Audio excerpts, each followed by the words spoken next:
Good evening and welcome to GC News, Saturday at 9. I'm qerqjeremy. And I'm Charles G9. Beginning our story tonight was a little scare. Today marks the 40th anniversary for the movie Friday the 13th, releasing in theaters on May 9th, 1980. Friday the 13th was a horror slasher film that has earned over $529 million worldwide and was the start of a horror series featuring Jason Voorhees. The series has also amassed a total of 9 sequels, a reboot, and a fight against another horror icon, Freddy Krueger. The series was recently given a board game and has had 2 video games made. The future of the series is unknown due to legal battles between the writers and the director. But we hope the series continues and has Jason as good as ever. All right, now Little Richard, one of the founding fathers of rock and roll, known for his flamboyance and joyfulness, was found dead today. He was 87 years old, and his son, Danny Jones Pennyman, confirmed to Rolling Stone magazine about the legend's death. Born on December 5th, 1932 in Macon, Georgia, he died today for a case of apparently bone cancer. Starting with Tutti Frutti in 1956, this rock and roll legend had had many big hits known worldwide, such as Long Tall Sally, Rip It Up in that same year, and Lucille in 1957, yes. Although he didn't hit the top 10 list, again, his influence was as big as ever, just with the Beatles covering his song Long Tall Sally in 1964.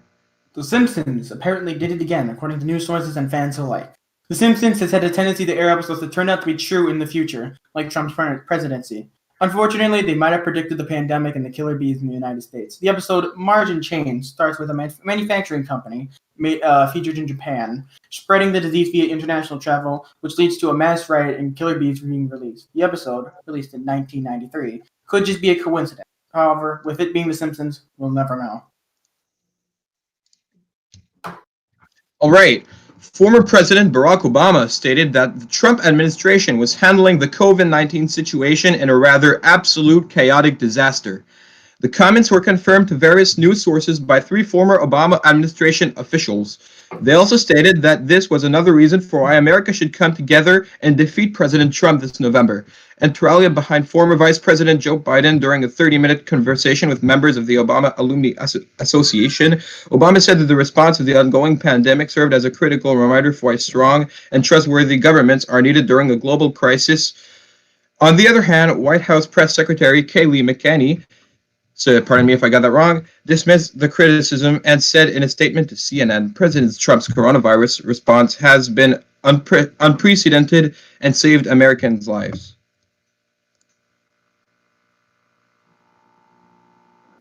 After having the vice president's closest aide test positive for COVID-19, Ivanka Trump's personal assistant tested positive for the coronavirus just yesterday. The assistant hasn't been close to Ivanka in the past few weeks and has been working remotely, according to the network. Also mentioned that both Ivanka and her husband, Jared Kushner, has tested negative for the coronavirus. It is also important to know that 11 members of the United States Secret Service has recently tested positive for the coronavirus, while 23 others have been recovered from the illness. It is not known if any of these employees have been in contact with either the Vice President Pence or President Trump. And now with that, let's go look at your weather with Chief Meteorologist Jacek. Hello. Yes, it's Saturday. That's right. Woo, it's all orange and everything. Woo, orange. Ooh. Okay. Yes, woo indeed. Ooh. Let's take a look at your national weather. Let's take a look at the Doppler radar. Ooh, look at that. Oh, no, there's still a big storm up in the northeast. And that's right. It's still snowing, ladies and gentlemen. It is still snowing out there. It is cold, I tell you. It is very, very, very cold out there. Let's take a look at your overnights tonight. There's actually a freeze warning in place for a lot of places. Tonight it'll be partly cloudy and some 32-degree weather out there. Quirk, what's 32 degrees? Freezing. Yes, you got it right this time. At least I didn't mess up sunrise and sunset. Well, you were about to do it, so. Well, you know. Speaking of sunrise and sunset, sunrise is at 5:48 a.m. tomorrow. So that's right, 5:48 a.m. 7-day forecast. Sunday we have breezy weather, but some nice warm sun in the morning. A high of 57 degrees. Monday we got some showers of 52 degrees. Tuesday it'll be sunny, breezy, 52 degrees. Wednesday it'll mostly sunny, 52 degrees. Thursday it'll be sunny at 60 degrees. Friday partly sunny at 650 degrees. Well, I guess we're gonna dive into Friday. We're gonna dive into Friday, folks. Mark your calendar. Yeah, Stay inside, please. Yes, please stay inside on Friday. And we'll stay inside all the time. You don't want to get, the pandemic going on.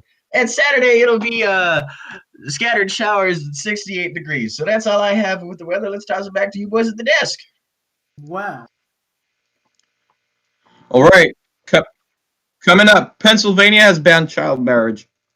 And Elon Musk is threatening to move Tesla out of California. We'll be right back. See you then.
Come back to GC News. Breaking news: JSEC has been fired for doing something stupid. Anyway, Pennsylvania has become one of the only states to ban child marriage. I know, it's that stupid. Pennsylvania Governor Tom Wolf signed a law on Friday to outlaw marriage for people under the age of 18. Setting the minimum age to obtain a marriage license will prevent child exploitation, said Governor Wolf. Press release Friday. Marriage is a sacred and serious commitment that should not be undertaken with love by two adults, not by children being exploited by unscrupulous adults. Pennsylvania, followed by Delaware and New Jersey, are the only state that do not allow child marriage, even with parental permission. Unchained, an organization of stopping child marriage, has a few things to say on the matter on their website. According to them, some 77% of the children wed were minor girls married to adult men, often with significant age differences. Some children were wed at the age or with a spouse age difference that constitutes statutory rape under the state's laws. The groups hope to push child marriage bans across the country. All right, now Tesla is threatening to move Tesla out of California, all by Elon Musk himself.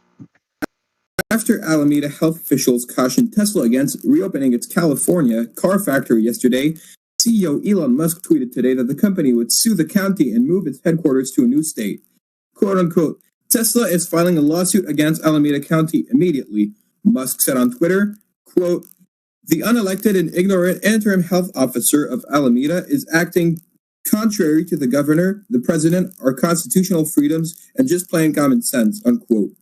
Musk has been a major critic of coronavirus lockdown. The company's April 29th earnings called that such restrictions were fascist and not democratic. Quote, we are a bit worried about not being able to resume production in the Bay Area, and that should be identified as a serious risk, unquote, Musk said. Tesla announced a plan to resume limited operations at its Fremont facility just yesterday, which would only bring back 30% of its usual workforce. But officials in Alameda County, where the facility is located, said yesterday that it was still under a shelter-in-place order and that Tesla didn't meet the requirements to reopen. So, a couple hours ago, we had the GCW 2020 Superclass.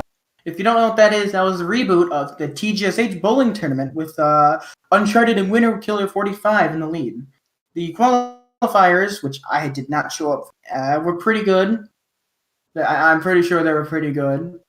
We will keep you. We will. Okay,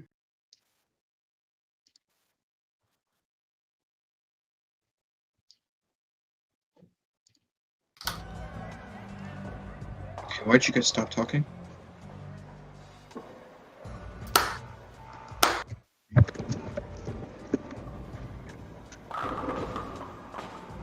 All right, now coming up, a polar vortex hits America.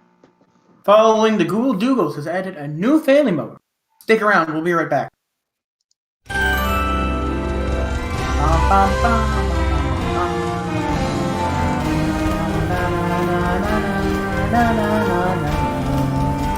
Bert, would you stop? I'm going to have to pay double royalties to get him.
News. If you remember before, we mentioned about freezing warning in the weather today. That's because a polar vortex just hit this country the weekend.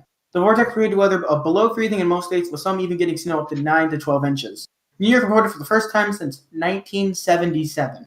Central Park was getting snow. Other than New York, most northern and midwestern states were reported to hit daily records, breaking low temperatures and varying snow to wet rainstorms. This specific vortex was really violent this year, causing one of the largest Arctic ozone holes. With the vortex weakening, the weather should be clearing up hopefully throughout the weekend and likely throughout the week. JSEC should hopefully be able to update you on this, but we don't know. All right, on Friday, Google announced a new family-friendly feature to its video chatting app. No, we're not talking about that chatting app, nor that one. We're talking about Google Duo. So basically, once activated on the menu screen, this mode lets you doodle on your screen, play with filters and whatnot, and masks in the same vein as those that you'd find on Snapchat or Facebook Messenger calls. These features are also available for one-on-one calls. Google also plans to regularly update these masks and gizmos, most likely on holidays and stuff like that. I don't know, anything special, I guess. So I guess that's fun. India is dealing with some rough layoffs during the coronavirus crisis. Workers are forced to walk home to their villages due to the loss of their jobs during the lockdown, but with all public transport being suspended, they have no other choice. This, unfortunately, led to the loss of 16 workers' lives who were hit by a train on Friday. The men who had walked 25 miles that evening had stopped to rest after walking for so long. This accident relates to the lockdown of the virus due to the effective control of it. The poor getting hit the hardest due to everything getting suspended. The Prime Minister, near Alameda, has been facing criticism about the treatment of workers in the cities while overseas Indians were given transport. India has been working to improve workers' lives with public transport after some pressures, but many workers are still forced to walk the horse show back home. All right, so Ohio may soon have a better understanding of exactly how widespread the coronavirus is, as the state hopes to bring antibody tests as soon as next week.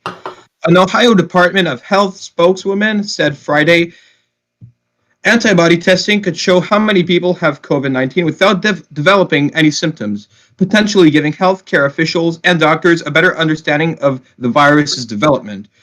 The test checks for antibodies the body produces to fight off COVID-19. It's a blood test rather than a swab, which produces faster results. Participation is voluntary. Anyone who is picked can decide to not do these tests by phone or by email. According to the United Food and Commercial Workers, Kroger will be ending their $2 an hour raise on May 17th. Following Kroger, Amazon, Albertson, Vons, and Pavilion will be ending their raise around the 16th. This, of course, went with backlash, and these workers were still exposed to the health of workers will still expose their health to the virus. Congress has also gotten involved with their payment. New York Senator Chuck Schumer proposed the Heroes Fund, which would effectively give the workers $25,000 more a year, according to Foe. Along with Chuck, Mitt Rooney forwarded a plan called the Patriot Pay, which would increase up to $90,000 who would work at least 100 hours a month by giving them $12 an hour for the months May, June, and July.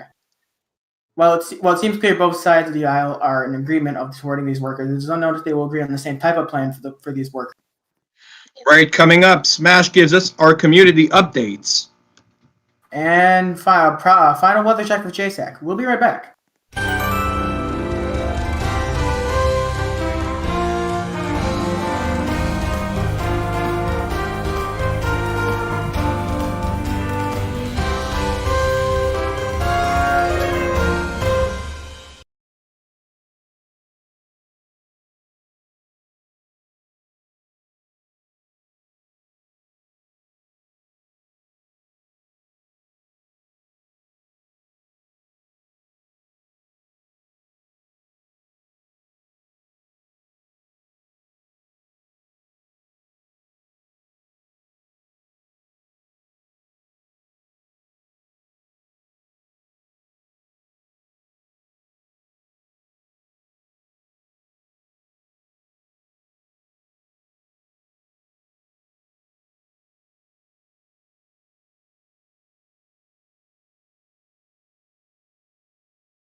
Welcome back to GC News. First of all, I'd like to apologize for certain opinions that I may have given earlier and use of vocabulary that I did earlier, which was not appropriate for the context. So just right off the bat, I would like to say sorry for that. Now, let's just throw it to Smash for community updates. Okay, while that's going on, I'm sorry. Anyways, Spoke and Hannah have been announced as the new model and the new host and model of Deal No Deal for TRN. I had the display scene $400,000 happen to walk away with a whammy on Press Your Luck today on GCW. TRN also had an original show they premiered called Thin Ice, which has no trivia in it. Meanwhile, in real life, The Price is Right will have a primetime special with RuPaul, not in drag, by the way. So put down your Twitter feeds. That's all I have to say for now. I'll toss it back to Kirk and Charles. Oh, wow. So I'd like to apologize for calling JSAC stupid and having opinion-based things on certain stories and speaking way too fast for you not to hear. And I also like to apologize for Prime for being Prime. Anyways, we got time. All right. So I have one last check on weather because we have 5 minutes left in this. So let's see it. What? Tomorrow's Mother's Day. If you didn't know, Happy Mother's Day to all the mothers. The fact it's gonna be 60 degrees out there. You have time to go buy a card still. I'm sure there's a couple stores open. If not, run out in the morning, I guess. Yeah. Tomorrow's Mother's Day. If you didn't know that. It'll be 60 degrees, sunshine and dry. And let's take a look at the overnight tonight, of course, with the polar vortex happening and the 32 degrees and the freezing and the sunrise at who's buzzing? What was that? Is there a fly in the studio? I think there's a fly in the studio. Okay, yeah. Sunrise is at, I can't read that. That's too small for me. 5:48 a.m. Okay. It says 5:48. I'm not. Prime is yelling 50 at me, but no, it says 5:48. Sunrise at 50. Shut up. Imagine not being funny. All right. That's, you know what? That's all we have for the weather. Let's take it back to check on the what? Oh, okay. Yeah, sure. We can check on the 7-day. Let's check on that 7-day. As you can see, on 7-day. oh my gosh. On 7-day, we have some breezy weather and some showers and sunny and some mostly sunny and partly sunny and scattered showers. That's all that's on the 7-day. No reason to look at it any longer. Okay, and back to the table for some table talk. Before we start this table talk, can we just do this real quick? No, we can. No, we can. No.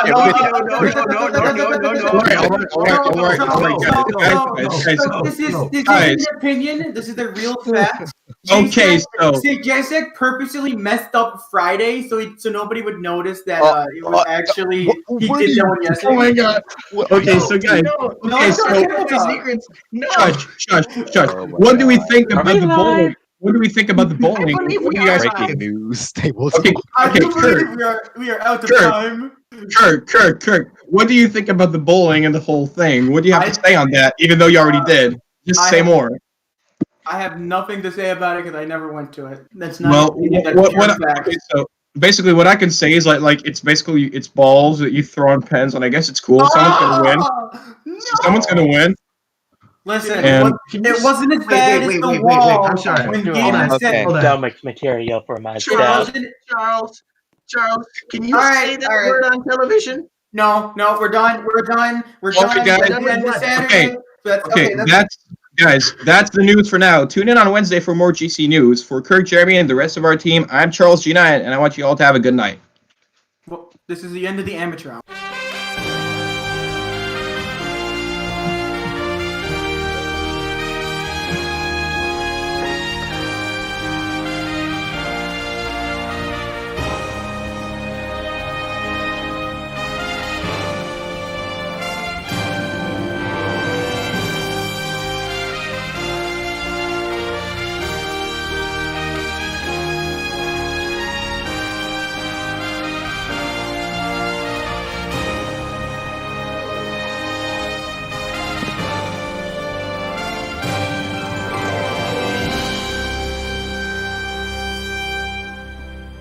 I would like J-Sack fired. We're still on the air. Still on air.